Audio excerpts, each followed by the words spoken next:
वोटिंगची प्रक्रिया पूर्ण पडल्यानंतर एक झोनल ऑफिसर जे आहेत मध्य कॉन्स्टिट्युएन्सीचे ते काही कामासाठी एक झेरॉक्स सेंटरवर गेलेले होते आपल्या गाडीसह.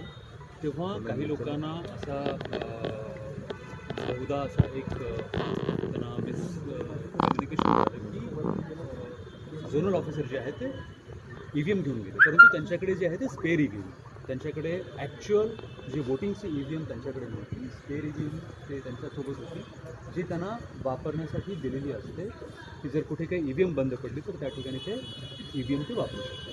अशी EVM त्यांच्याकडे असल्यामुळे काही लोकांना असं वाटलं की त्यांच्याकडे ओरिजिनल EVM आहे आणि ही EVM ते बाहेर कुठे घेऊन चाललेली आहे. त्यामुळे काही लोकांनी ती गाडी थांबवण्याचा प्रयत्न केला. त्यामुळे त्यांच्यामध्ये बाचाबाची झाली आणि त्याचं पर्यावसान जे आहे ते नुकसान करण्यामध्ये झालं की त्यांना थांबवण्याची होती. परंतु ते झोनल ऑफिसर जे आहे ते गाडी आणि EVM घेऊन सेफली त्यांच्या बूथवर आणि पोलीस स्टेशनला आले. यामध्ये एकच बाब आहे की EVMला कोणतंही नुकसान नाही. ओरिजिनल EVM गाडीमध्ये नव्हती आणि EVMवाली गाडी थांबवलेली नाही आहे. जी ओरिजिनल EVM आहे ती वोटिंग सेंटरवर पोलिंग स्टेशनवरच होती आणि त्यानंतर मग थोडंसं दोन्ही बाजूचे जमाव जमला आणि त्याच्यामुळे थोडंसं बाचाबाची आणि थोडीशी मारहाणीमध्ये त्याचं पर्यावरण झालं.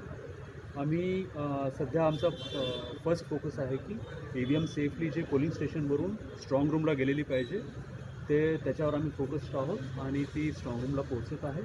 EVMचं कोणतंही नुकसान नाही आहे, कुठेही EVMला टच झालेलं नाही आहे.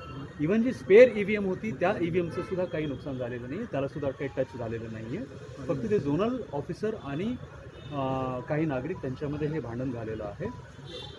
आता हे सर्व झाल्यानंतर जे कन्सर्न लोक आहेत ज्यांना ही फिर्याद द्यायची त्यांची फिर्याद आम्ही घेऊन त्यांच्यावर कायदेशीर कारवाई करत.